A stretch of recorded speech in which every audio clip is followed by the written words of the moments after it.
أعوذ بالله من الشيطان الرجيم. بسم الله الرحمن الرحيم.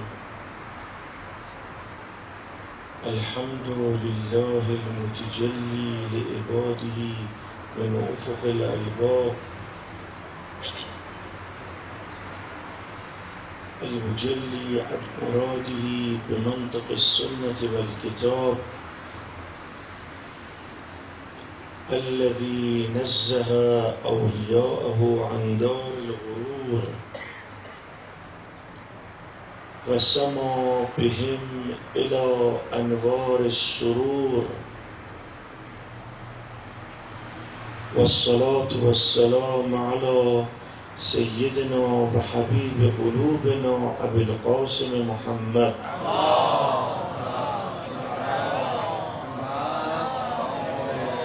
وعلى أهل بيته الطيبين الطاهرين.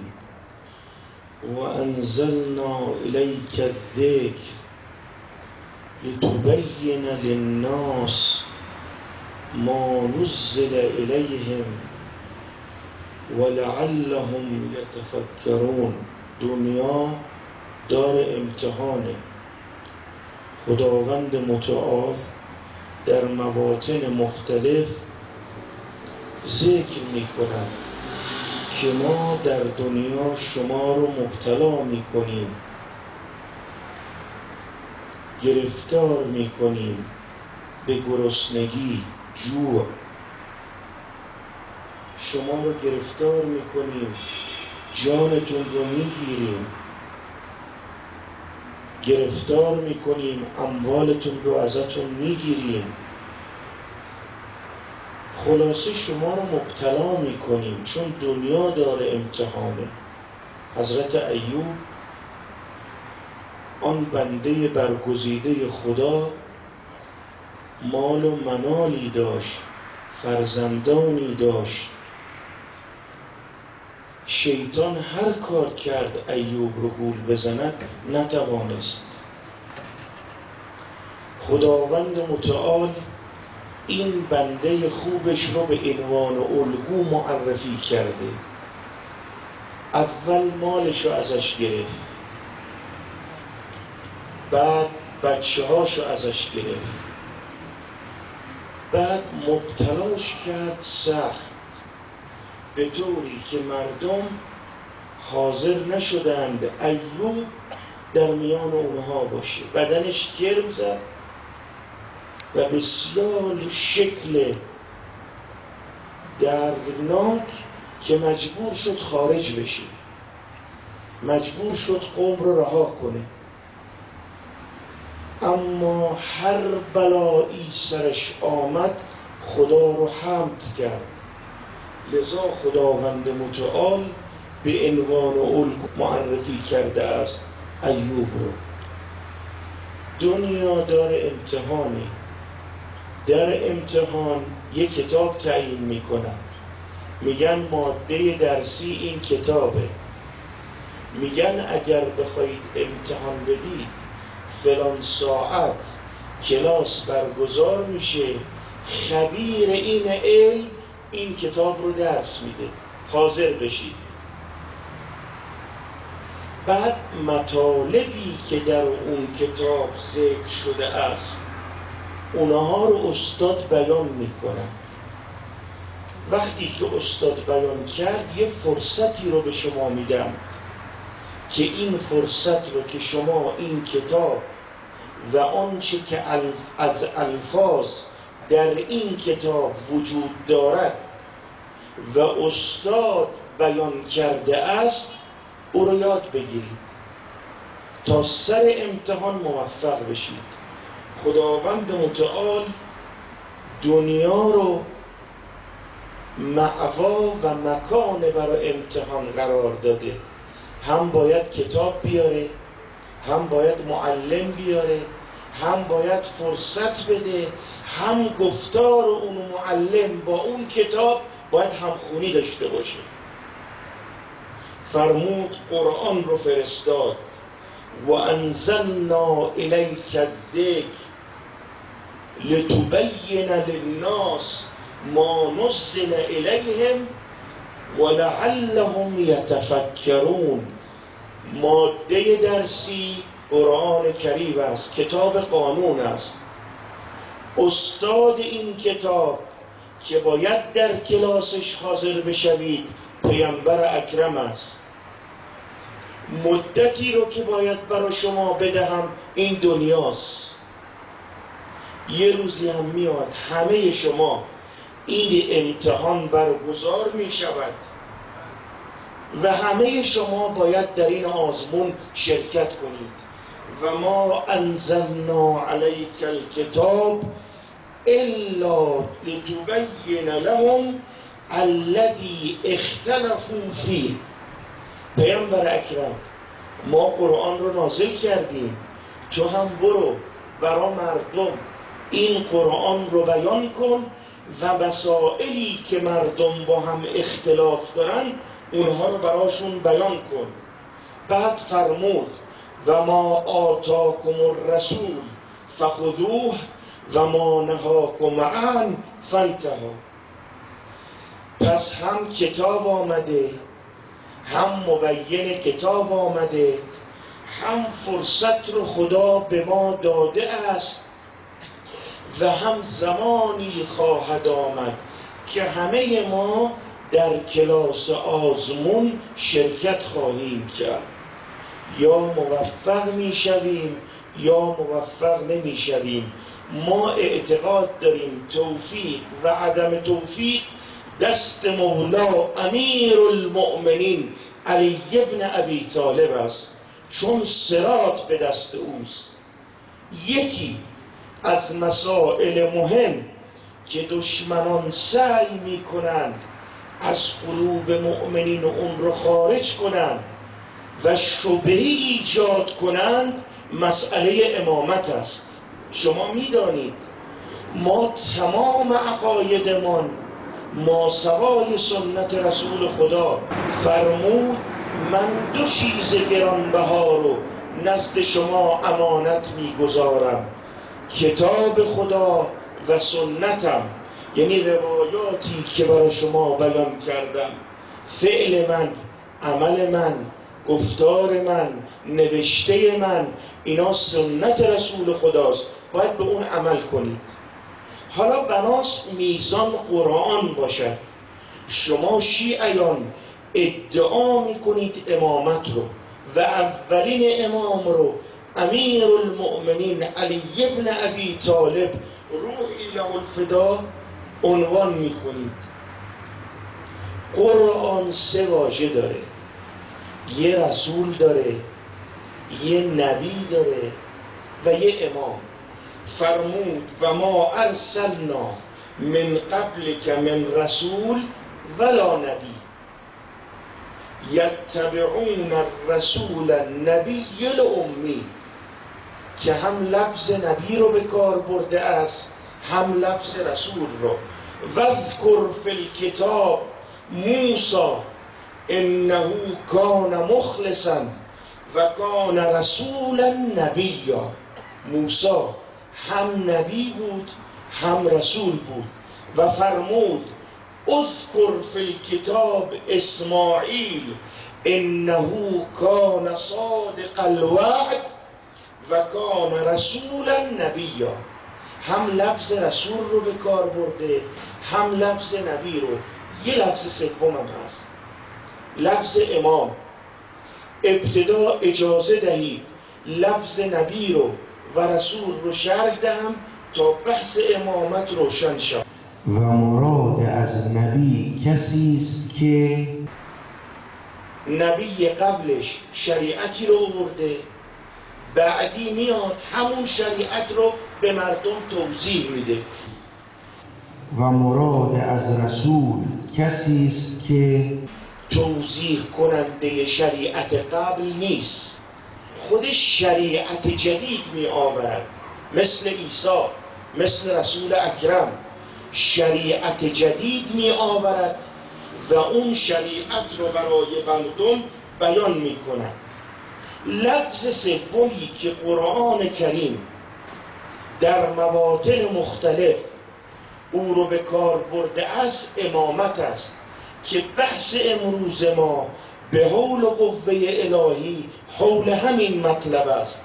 فرمود اذ ابتلی ابراهیم ربه بکلمات فاتمهن قال انی جاعلک للناس اماما.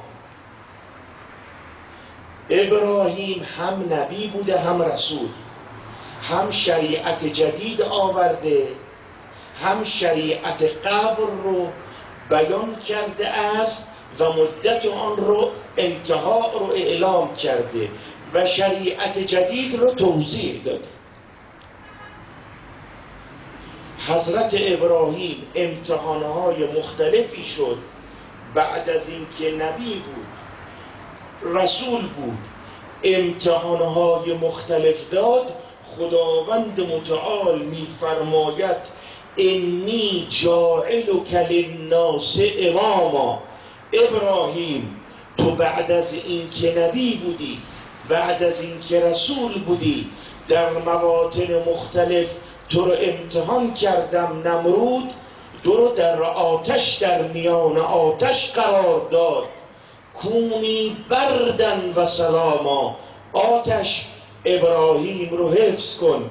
این امتحان خداست. پس لفظ امام در قرآن وجود دارد. سوال اینه عامه، شما نبی و رسول رو دیدید، لفظ امام رو در قرآن کریم ندیدید؟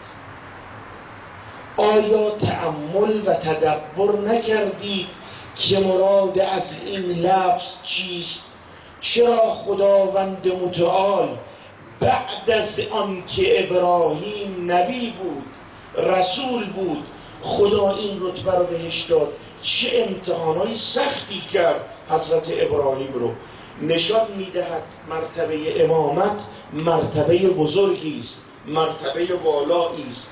و جعلنا منهم ائمه یهدون بامرنا. قرآن میگه یه گروهی رو ما امام قرار دادیم، به واسطه امر ما مردم رو هدایت میکنن. فرمود و جعلناهم ائمه یهدون بامرنا. یه گروهی رو امام قرار دادیم که ما مطالبی رو که به واسطه وحی به رسول اکرم بیان کردیم او رو برای مردم بیان میکنن. یا ایها الذین آمنوا اطیعوا الله و اطیعوا الرسول و اولی الامر منکم. عامه این اولی الامر کیا هستن؟ آیا خداوند متعال کسی رو که ناحق کسی دیگر بکشد و سر او رو به عنوان هیزم بسوزاند به جرم این که فقط اموال بیت المال رو در جای خود مصرف کرده است به فرمان رسول خدا، آیا این شخصی که همچین شخصیتی رو به قتل میرساند میتواند ولی امر باشد؟ مالک ابن نویره پیامبر اجازه داده بود اموال منطقه خودش رو به فقرا برساند. پیامبر که از دنیا رفت خلیفه اول نامه نوشت، بهش گفت زکات رو میفرستی مدینه. چون این مالک ابن نویره در مسجد بود و از رسول خدا شنیده بود در مواطن مختلف که علی خلیفتی و وصی من بعدی، گفت من به تو چیزی نمیدهم، من به تو مالی رو نمیدهم.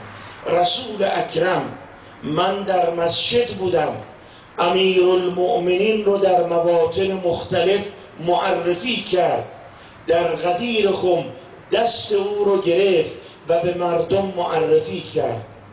خالد ابن ولید رو فرستاد، سرش رو جدا کرد و سر رو به عنوان هیزم روی آتش قرار داد. آیا میتواند ولی امر این شخص باشد؟ یا ولی امر آن است که قرآن کریم به وجودش مباهات میکنه؟ گفت برید پایین ببینید در بستر پیامبر چه کسی است. خدا به وجود امیر المؤمنین مباهات کرده. لذا فرمود ولی امر کیست؟ انما ولیکم الله و رسوله والذین آمنوا الذین یقیمون الصلاة و یؤتون الزکاة و هم راکعون. برید متون اهل سنت رو ببینید. اکثر علمای اهل سنت میگن فقیری وارد مسجد شد، از مردم طلب مال کرد، مردم او رو کمک نکردند. امیر المؤمنین برای اینکه فقیر دست خالی از مسجد خارج نشود، دست خود رو برد، انگشتر خود رو از دست خارج کرد و به فقیر داد. دو سوال مهم. یک، پیامبر اکرم در واقعه غدیر خم دو تا روایت، دو تا آیه خوانده. پیامبر اکرم در واقعه غدیر خم دو تا آیه خونده. علمای اهل سنت اختلاف کردند. بعضی از منصفین اهل سنت این دو تا آیه رو آوردن و نسبت دادند به غدیر خم و واقعی رو که ما نقل کردیم مثل او رو نقل کردن. اما بعض دیگر اهل سنت برای اینکه حقانیت معلوم نشود او رو نفی کردن. قرآن کریم خطاب می کند به رسول اکرم: یا ایها الرسول بلغ ما انزل الیک من ربک. ای پیامبر ابلاغ کن. اهل سنت چی رو پیامبر اونجا گفت؟ اتفاق دارن که امیر المؤمنین رو معرفی کرد. گفت من کنت مولا فهذا علی مولا. سوال میکنیم پیامبر اونجا چی میخواست بگه؟ میگن که میخواست بگه من علی ابن ابی طالب رو دوست دارم. توقف کنید. آیه دوم: الیوم اکملت لکم دینکم و اتممت علیکم نعمتی و رضیت لکم الاسلام دینا. ذیل همین آیه قرآن وقتی پیامبر امیر المؤمنین رو معرفی کرد این آیه قرآن نازل شد. پس الهام و گفتار امامت از قرآن است. قرآن کریم لفظ امام رو استعمال کرده. دو، و در جایی قرآن کریم اشاره به امیر المؤمنین کرده است. در آیه شریفی که فرمود انما ولیکم الله و رسوله والذین آمنوا الذین یقیمون الصلاة و یؤتون الزکاة و هم راکعون. این علی ابن ابی طالب است به اجماع فریقین. رجوع کنید اهل سنت میگن این آیه در حق امیر المؤمنین نازل شد. یعنی مردم من اگر میان شما نبودم دستور خدا، دستور پیامبر و این امیر المؤمنین امام شماست، از او تبعیت کنید. سنی‌ها میپرسیم این دو آیه چی شد؟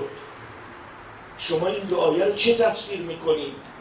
میگن پیامبر میخواست بگه من علی ابن ابی طالب رو دوست دارم، قبول کرده. پیامبر خواست بگه از طرف خدا من علی ابن ابی طالب رو دوست دارم. به من بگید ببینم شما به محبت امیر المؤمنین عمل کردید؟ امیر المؤمنین زنده بود، بهترین بنده خدا رو که پیامبر اکرم در مواطن مختلف به مردم معرفی کرد بین در و دیوار قرارش دادید، پهلوش رو شکستید، محسنش رو سخت کردید، رحم بهش نکردید. با تمام وصایای رسول خدا 4 نفر در تاریخ دارد حدود افراد کمی نبودن که فاطمه زهرا را مورد ضرب قرار دادن.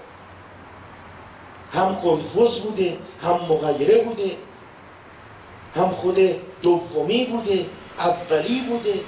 خب این محبت است.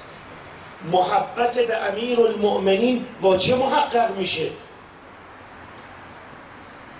اون دختر رسول خدا که امیرالمؤمنین فداها ابوها، رسول اکرم فرمود که جانم فدای تو، فرمود هر وقت من اشتیاق میکنم به بهشت، بهشت رو آرزو میکنم، فاطمه ام رو میبویم. با امام حسن چه کردید؟ کاری کردید که این جگر امام حسن رو تکه تکه کردید به واسطه اون زهر. این محبت امیرالمؤمنینه.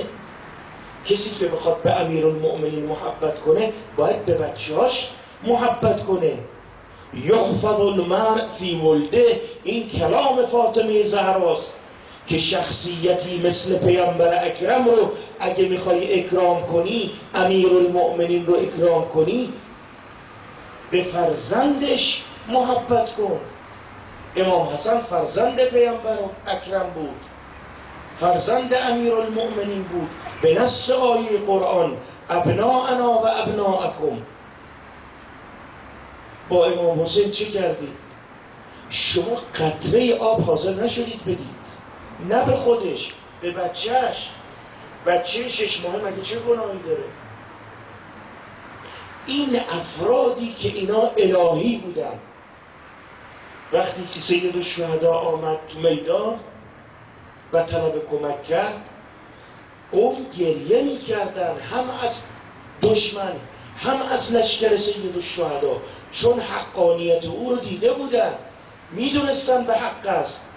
اما اون امتحان الهی که دنیا امتحانه، دنیا داره امتحان است، موفق در نیامدن.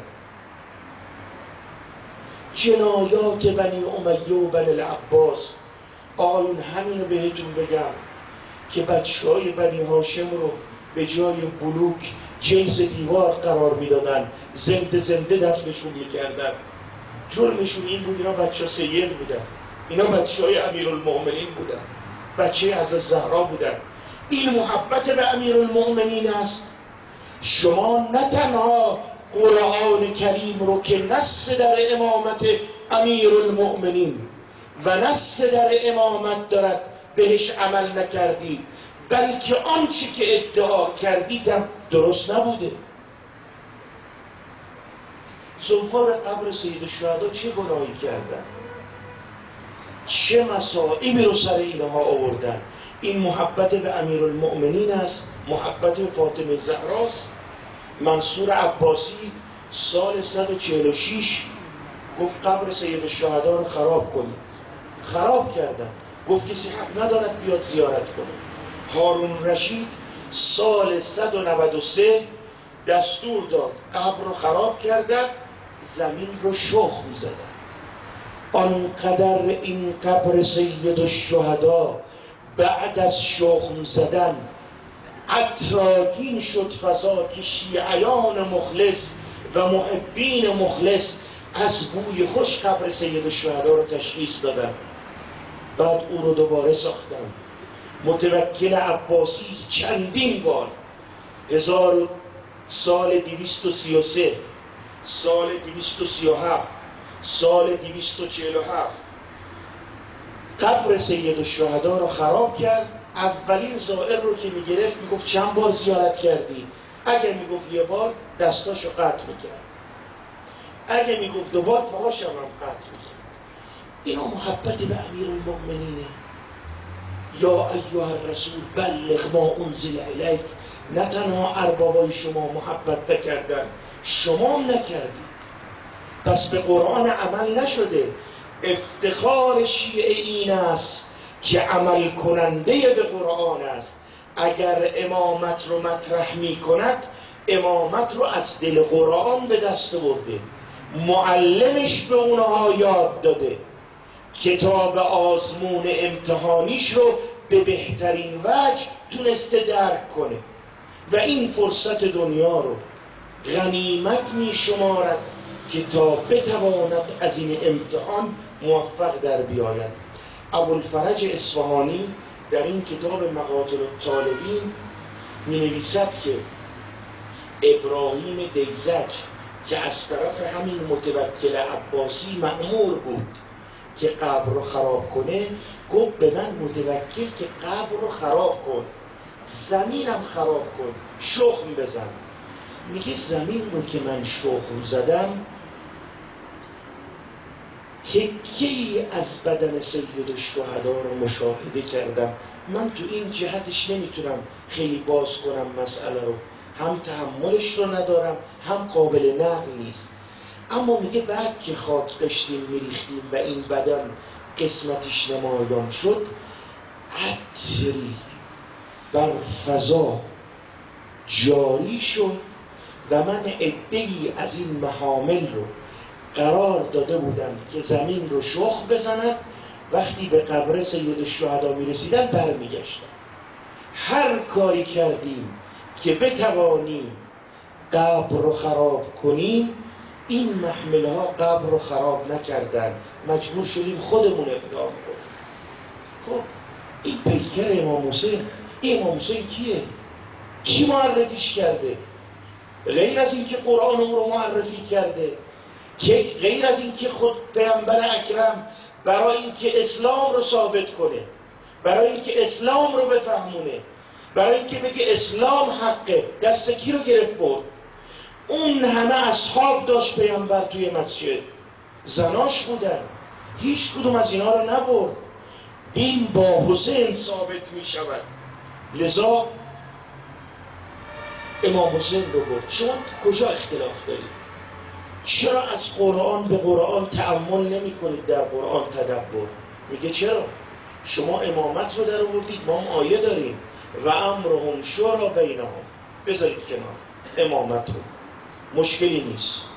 لفظ امام رو بذارید کنار و امرهم شورا بینهم. بفرمایید که شما کجا شورا کردید، خلیفه انتخاب کردید؟ سقیفه بنی ساعده. خب شما خودتون کتابای خودتون رو نمیخونید؟ خودتون به مدارکتون رجوع نمی کنید؟ همین واقعه انتخاب خلیفه اول به عنوان این که جانشین پیامبر شود رو بخاری نقل کرده. این کتابی که روز و شب بالا میرید پایین میرید میگید تالی تل قرآن است، واقعه سقیفه رو نقل کرده. خلیفه دوم نقل میکنند واقعه سقیفه رو، میگه ما جمع شدیم در سقیفه بنی ساعده، بحث خلافت کشیده شد. انصار گفتن باید از طرف ما باشیم، مهاجرین گفتن باید از طرف ما باشیم. درگیری شد بین مهاجرین و انصار. خزرج، بزرگ خزرج گفتن، خزرج یا بزرگ خزرج که مریض بود آورده بودن به اون جلسه، گفت باید این انتخاب بشه. بعد خلیفه دوم برای اینکه مسئله رو تغییر بده گفت نه، خلیفه دوم یا عبیده جراح رو باید، ابو عبیده جراح رو باید انتخاب کنید. بعد اونجا اتفاق نشد، فقط تونست این دومی یک کاری رو بکنه، دست خودش رو دراز کرد، با همین جراح دستاشون رو به خلیفه اول زدن، بلند شدن. شما میگید نمیگید و امرهم شورا بینهم؟ کجا شورا بود؟ کجا اجماع بود؟ در صورتی که تشیع افتخارش این است که تمام از بعد از رحلت پیامبر اکرم، بل زمان وجود پیامبر اکرم، هم خیر البریه، هادا این اشاره کرد و شیعیانش خیر البریه، برترین انسان ها هستند. سوال شد کیان؟ فرمود شیعیانش، محبینش. از آن زمان خلیفه شیعیان، امام شیعیان معلوم بود. دوم، اولی رو که انتخاب نکردید، دومی رو چی؟ تاریخ رو ببینید. اولی که مریض بود نامه نوشت مردم بعد از من شما به عنوان خلیفه این دومی رو انتخاب کنید. طبری نقل کرده فانی استخلف علیکم عمر بن خطاب. طبری این رو نقل کرده که من بعد از خودم برای شما این رو به عنوان خلیفه انتخاب کردم. یا روایت دوم که ابن قتیبیه دینوری نقل میکنم و استخلفت علیهم خیرهم من نفسی یا فی نفسی، من انتخاب کردم این دومی رو که برترین افراد است، یعنی برترین شخصی است که وجود داره. سوال میکنیم شما امام این خلیفه دومتون رو و امرهم به شورا بینهم عمل کردید؟ به شورا عمل کردید شما؟ نه آیات قرآن رو قبول کردید و به مزاج خودتون تفسیر کردید، نه به این آیه قرآن عمل کردید. خلیفه سومتون دومی که داشت از دنیا میرفت 6 نفر رو تعیین کرد، از جمله عثمان بود، عبدالرحمن بود، امیر المؤمنین بود. بینشون اختلاف شد، بعضیا به نفع دیگری کشیدن کنار. عبدالرحمن اومد تو مسجد گفت علی ابن ابی طالب خلیفه میشه به یه شرطی، شرطش آن است که بر طبق سیره اولی و دومی عمل کنند. امیر المؤمنین بلند شد فرمود من این خلافت رو قبول نمی کنم. من اگر بخوام عمل کنم خداوند متعال به واسطه وحی به پیامبر اکرم رسانده است و پیامبر برای ما بیان کرده، بر طبق اون عمل میکنم. خب قرآن کریم میفرماد ای رسول خدا ما ذکر رو بر تو نازل کردیم، برای مردم بیان کن. چی بیان کرد پیامبر؟ پیامبر چه چیزی رو برای مردم بیان کرد؟ در مواطن مختلف امامت امیرالمؤمنین رو بیان کرده. بعضیا شبهه میاندازن، جالبه، میگن چرا؟ خب اسم این ائمه رو در قرآن خداوند متعال ذکر میکرد، قضیه تمام بود. مگه بنا نشد دنیا داره امتحان باشه؟ مگه سؤال رو که دیدن جوابش رو هم میدن.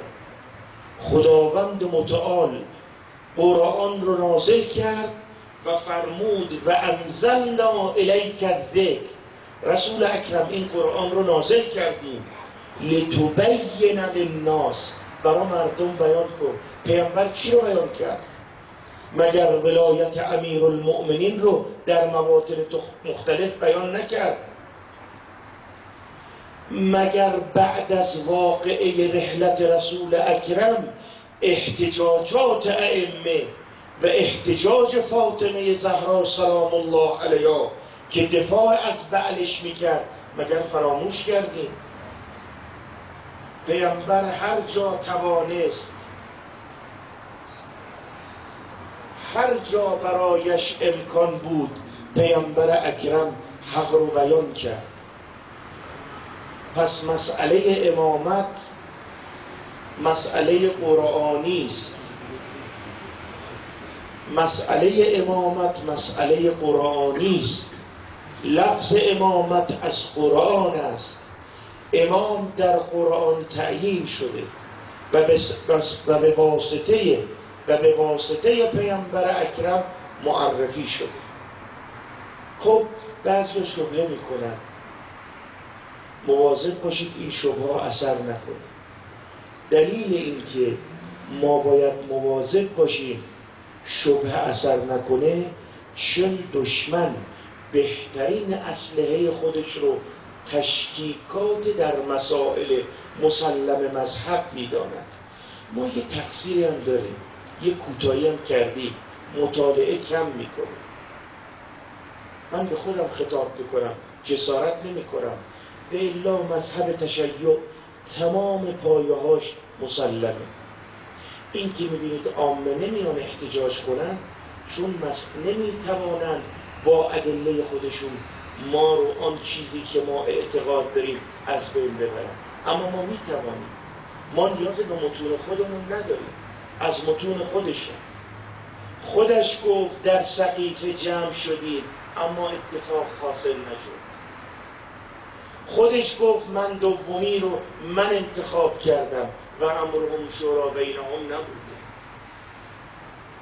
سومی امیرالمؤمنین رو معرفی کردن اما شرط گذاشتن خداوند متعال به ما توفیق دهد که عامل به وظیفمون باشیم و این مذهب غنی اهل بیت رو روز به روز در دل بچه هامون زنده کنیم. ما در مقابل بچه هامون موظفیم. آنقدر برنامه‌هایی اجرا می شود که 1 ساعت 2 ساعت به عنوان این که وقت انسان تلف بشه. این ظلم به این بچه هاست. بچه ها باید امامشون رو بشناسن. ما چقدر امام زمانمون رو شناختیم، چقدر مظلومیت اهل بیت رو شناختیم. فرمود کسی که مظلومیت ما رو نداند شریک است در عمل اونایی که به ما ظلم کردن. امام باقر فرمود. یعنی باید بدانید چون با علم به این مسائل دین قوی میشه، ولو این که مسائل دیگه رخ بده، ولو این که فقیر بشن، ولو این که دردی عارض بشود برای زندگی. اما من امید، چون به امیدی دارم که اون امید میتواند سعادت اخروی رو به دنبال داشته باشه. چه کردم؟